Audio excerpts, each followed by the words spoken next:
കാൽച്ചുവട്ടിലെ മണ്ണൊലിച്ചു പോകുന്നതിനെ പാർട്ടി എങ്ങനെ പ്രതിരോധിക്കാൻ പോകുന്നു? ചോദ്യം നമ്പർ 1. ചോദ്യം നമ്പർ 2. ഇന്നിപ്പോൾ വെള്ളാപ്പള്ളി നടേശന്റെ ഒരു വിലയിരുത്തലായി വന്നിരിക്കുന്നത് കോഴിക്കോട് മലപ്പുറം ജില്ലകളിൽ നിന്നും തിരുവനന്തപുരത്തേക്ക് വണ്ടി കയറുന്നവർ വൈകുന്നേരമാകുമ്പോഴേക്കും കാര്യം സാധിച്ചു മടങ്ങുന്നു. ഈഴവർക്ക് നീതി കിട്ടുന്നില്ല. ന്യൂനപക്ഷ വിഭാഗത്തിൽപ്പെട്ടവർ വന്നാൽ അവർക്ക് സർക്കാരിലും പാർട്ടിയിലും ഡബിൾ പ്രൊമോഷനാണ്.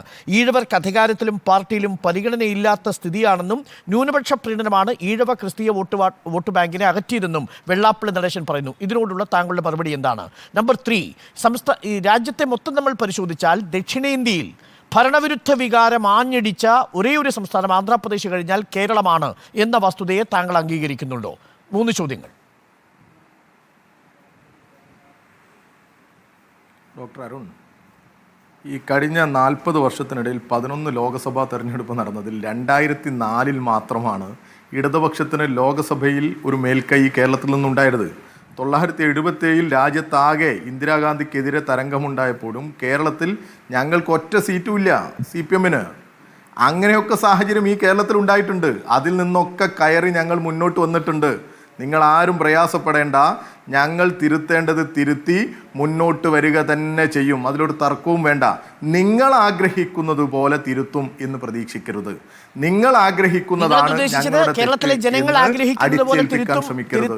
ഇപ്പോ ഞാനൊന്ന് പറഞ്ഞോട്ടെ അരുണെ, ദയവ് ചെയ്ത് ഞാനൊന്ന് പറഞ്ഞോട്ടെ. ഇപ്പൊ നിങ്ങളുടെ ചാനലിൽ അടിയിൽ സ്മൃതി പരുത്തിക്കാടിന്റെ ഒരു ചർച്ച അടുത്തതും വരുന്നത് എന്താണെന്നറിയോ? തലക്കനമാണ്.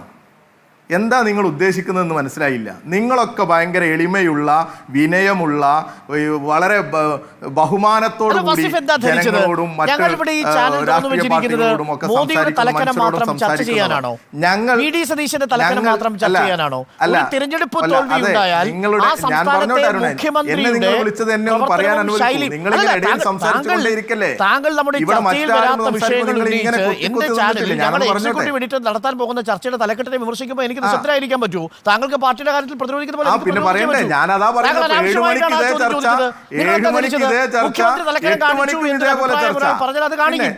വിവരദോഷി എന്ന് വിളിച്ചത് തിരുത്തലില്ലാത്ത തലക്കനമോ തിരുത്തലില്ലാത്ത തലക്കനമോ നിങ്ങളുടെ ഇതൊക്കെ തന്നെ പറഞ്ഞത്. അതിനൊന്നും സൗകര്യമില്ല. നിങ്ങളുടെ എല്ലാ ചർച്ചക്കും മറുപടി പറയാനും നിങ്ങൾ മറുപടി പറയില്ല. ഞാൻ വളരെ ലളിതമായ 3 ചോദ്യങ്ങളെ താങ്കളോട് ചോദിച്ചു.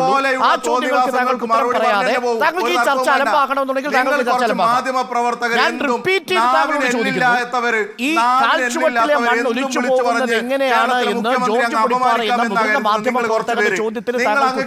അതിനൊന്നൊരു തർക്കമില്ല. ഞാൻ മറ്റു ചില കാര്യങ്ങളോട് പറയോട്ടെ. ഇന്ത്യയില് കോൺഗ്രസ് ഭരിക്കുന്ന സംസ്ഥാനങ്ങളിൽ എവിടെയും കോൺഗ്രസ് തോറ്റിട്ടില്ലേ? കോൺഗ്രസ് ഭരിക്കുന്ന സംസ്ഥാനങ്ങളിൽ എവിടെയും കോൺഗ്രസ് തോറ്റിട്ടില്ലേ? നിങ്ങൾ തലക്കനത്തെ കുറിച്ച് ചർച്ച ചെയ്തോ?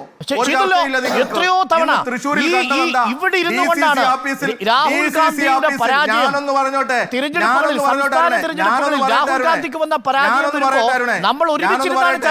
നമ്മുടെ സംസ്ഥാനത്ത് മതനിരപേക്ഷ വിശ്വാസികൾ വലിയ പ്രയാസത്തോടു കൂടി കാണുന്ന ഒരു പരാജയമാണ് തൃശ്ശൂരിലെ പരാജയം. അത് മതനിരപേക്ഷ വിശ്വാസികളുടെ പരാജയ. ആ പരാജയത്തിന്റെ കാരണം കോൺഗ്രസ് ആണ്, കോൺഗ്രസിന്റെ നേതൃത്വമാണ്. അതിൽ സതീശന് പങ്കുണ്ട്. ഇത് ഗൂഢാലോചനയാണ് എന്നൊക്കെ കേരളത്തിൽ വലിയ രീതിയിൽ ചർച്ച നടക്കുന്നു. എന്തേ നിങ്ങൾ അതിനെക്കുറിച്ച് ചർച്ച ചെയ്യാത്തത്? ഞാൻ തന്നെ ടി വി ഹരിയോട് ചോദിച്ചതല്ലേ? ഇന്നലെ റിപ്പോർട്ടർ ചാനലിലാണ് ഈ തല്ലുകൂടിയ 2 നേതാക്കൾ വന്നിരുന്ന് സംസാരിച്ചത്. ഇപ്പോൾ ചോദിച്ച ചോദ്യമാണ് ചോദ്യം. ചോദിക്കൂ വസിഫെ, തൃശ്ശൂരിൽ എങ്ങനെ തോറ്റു? അവിടെ കോൺഗ്രസിന്റെ വോട്ടുകളിലല്ലേ ചോർച്ച വന്നത്? അത് ചോദിക്കാനാണ് വസിഫിനെ വിളിച്ചു വരുത്തിയത്. അത് ഞങ്ങളുടെ എക്സിക്യൂട്ടീവ് നടത്താൻ പോകുന്ന ചർച്ചയുടെ തലക്കെട്ട് ഇതാണ് ചോദിക്കുന്ന ഉത്തരം. DCC ഓഫീസ് എന്ന് പറയുന്ന ഇവരുടെ ജില്ലയുടെ ഏറ്റവും പ്രധാനപ്പെട്ട ഓഫീസിനകത്ത് വലിയ ആക്രമണം നടന്നിട്ട്, വലിയ അടി നടന്നിട്ട്, സംഘർഷം നടന്നിട്ട് അത് ഈ പൊതുജന മധ്യത്തിൽ വേണ്ട രീതിയിൽ നിങ്ങൾ ചർച്ച ചെയ്തോന്ന് പരിശോധിക്കണം. മധുവും ലാൽജിയും ഹനീഫയും ഗ്രൂപ്പ് പോരിന്റെ പേരിൽ കൊല്ലപ്പെട്ട നാടാണ് തൃശ്ശൂര്. ഗ്രൂപ്പ് പോരിന്റെ പേരിൽ ഇന്നും നീതി കിട്ടാതെ ഹനീഫയുടെയും ലാൽജിയുടെയും രക്ഷിതാക്കൾ പത്രക്കാരെ കാണുന്നുണ്ട്. ആ നാടാണ് തൃശ്ശൂര്. ആ നാട്ടിലാണ് ഇങ്ങനെ 1 ലക്ഷത്തോളം വോട്ട് കോൺഗ്രസിന് നഷ്ടപ്പെട്ടതല്ല, അവര് കൊടുത്തതാണ്. ഈ കേരളത്തിനകത്ത് താമര വിരിയിക്കാൻ മറ്റിടങ്ങളിൽ അഡ്ജസ്റ്റ്മെന്റ് നടത്താൻ ബോധപൂർവമായി ഇടപെട്ടു എന്നാണ് ഞങ്ങളുടെ ആക്ഷേപം. അതിനുവേണ്ടി തന്നെയാണ് മുരളീധരനെ വടകരയിൽ നിന്ന് തൃശ്ശൂരിൽ കൊണ്ടുവന്നിറക്കിയത് എന്ന് കേരളത്തിലെ ജനങ്ങൾ ആകെ സംശയിക്കുന്നു. അങ്ങനെ സംശയിക്കുന്ന ഈ കാലഘട്ടത്തിൽ അതിനെക്കുറിച്ചൊന്നും നിങ്ങൾക്ക് ചർച്ചയില്ല. നിങ്ങൾ ഉദ്ദേശിക്കുന്നത് പോലെ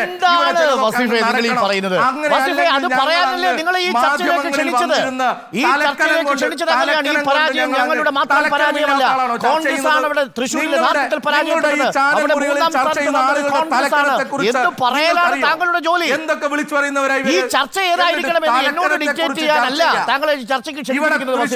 നിങ്ങളുടെ പാർട്ടിയുടെ കാര്യങ്ങൾ നിങ്ങൾ പറയൂ. നിങ്ങളുടെ പാർട്ടി തോറ്റോ? ലളിതമായി സന്ദേശത്തിന് വേണ്ടി പറയുന്നത് പോലെ എന്തുകൊണ്ട് തോറ്റു എന്ന് പറയൂ. സിപിഎമ്മിന്റെ ഒരു ബ്രാഞ്ച് ഓഫീസിലാണ് ഇന്ന് തൃശ്ശൂരിൽ അടി നടന്നത് എങ്കിൽ നിങ്ങൾ 1 മാസം ചർച്ച ചെയ്യും. ഒരു മാസം ചർച്ച ചെയ്യും. ഈ ചർച്ചയാണ് ഇന്നലെ 7 മണിക്ക് ഞങ്ങൾ തുടക്കത്തിൽ തത്സമയം കാണിച്ച് ഈ പറയുന്ന 2 നേതാക്കളെ ഒരുമിച്ച് ചർച്ച ചെയ്തത്. താങ്കൾ എന്ത് കാണുന്നു എന്നറിഞ്ഞിട്ടാണ് ഈ പറയുന്നത്. എല്ലാ വിഷയങ്ങളും ചർച്ച ചെയ്യും. എന്റെ ഇന്നത്തെ വിഷയം അതല്ല. വെള്ളാപ്പള്ളി നടേശൻ ചോദിച്ച ചോദ്യം, ആ ചോദ്യം പ്രസക്തമാണ്. അത് ഇന്നത്തെ രാഷ്ട്രീയ ചോദ്യമാണ്. അതിന്റെ പേരിൽ ഹുസൈൻ മടവൂർ എന്ന് പറയുന്ന നവോത്ഥാന സമിതിയുടെ വൈസ് ചെയർമാൻ രാജിവെച്ചു. അത് ഇന്നത്തെ ദിവസത്തിലെ പ്രധാനപ്പെട്ട വിഷയമാണ്. ആ വിഷയം ചർച്ച ചെയ്യേണ്ട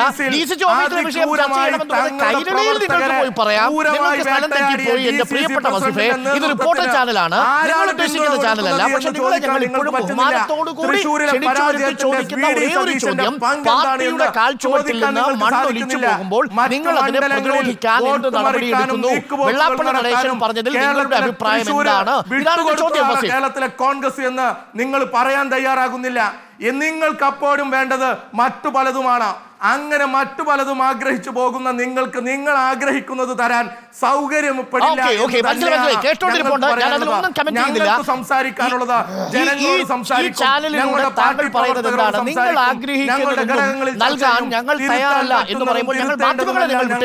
കേരളത്തിലെ ജനങ്ങളോട്, വോട്ടർമാരോട് 99 സീറ്റുകളിൽ നിങ്ങളെ അധികാരത്തിലേക്ക് എടുത്തുയർത്തി 2021 നിങ്ങൾക്ക് വോട്ട് കുത്തി.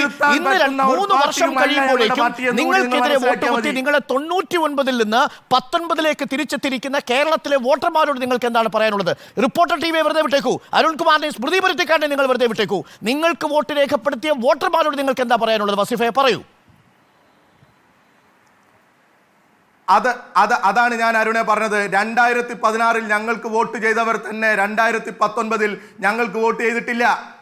അങ്ങനെ വോട്ട് ചെയ്യാതെ 2021 നിങ്ങളൊക്കെ സർവേ നടത്തിയും റിപ്പോർട്ട് ചെയ്തും ആക്ഷേപിച്ചും വലിയ രീതിയിൽ തെറി വിളിച്ചും ഒക്കെ നടന്നു. മുഖ്യമന്ത്രി പിണറായി വിജയനെ ഓരോ സ്വഭാവങ്ങളും നിങ്ങൾ തുലാസിൽ വെച്ച് അളക്കാൻ ശ്രമിച്ചു. അങ്ങനെ തുലാസിൽ വെച്ച് അദ്ദേഹത്തെയും അദ്ദേഹത്തിന്റെ കുടുംബത്തെയും അളക്കാൻ ശ്രമിച്ചു. അങ്ങനെ അളന്നിട്ടും കേരളത്തിലെ ജനങ്ങൾ 91 നിന്ന് 99 CPM-ന് പിന്തുണ കൊടുത്ത് കേരളത്തിൽ മുഖ്യമന്ത്രി പിണറായി വിജയൻ അധികാരത്തിലിരിക്കുന്നുണ്ടെങ്കിൽ ഞങ്ങളുടെ സംവിധാനം, സംഘടനാ സംവിധാനം തിരുത്തേണ്ടതിനെ തിരുത്തുകയും ഉൾക്കൊള്ളേണ്ടതിനെ ഉൾക്കൊള്ളുകയും ചെയ്യുമെന്നുള്ളത് കൊണ്ട്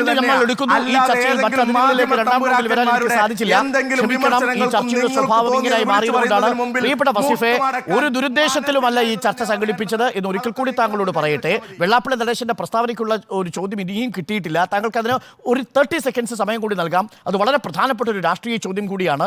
വെള്ളാപ്പള്ളി നടേശൻ പറഞ്ഞത് ന്യൂനപക്ഷ പ്രീണനം നടത്തിയാണ് വോട്ടുകൾ ഈഴവരിൽ നിന്നും ക്രിസ്തീയ വോട്ടർമാരിൽ നിന്നും അകന്നത് എന്നാണ്. താങ്കൾക്ക് യോജിപ്പുണ്ടോ അതിനോട്?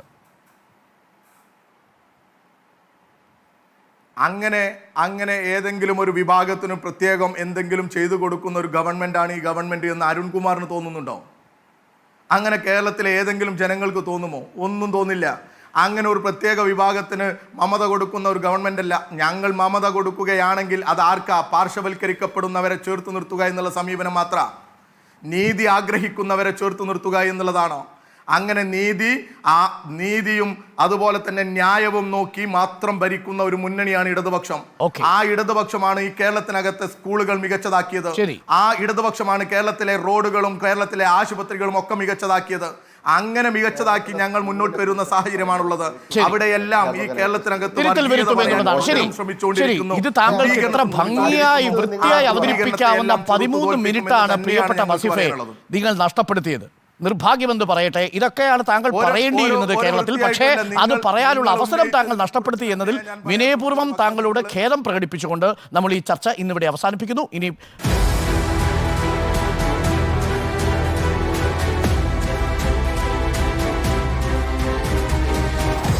Debate with Arun Kumar.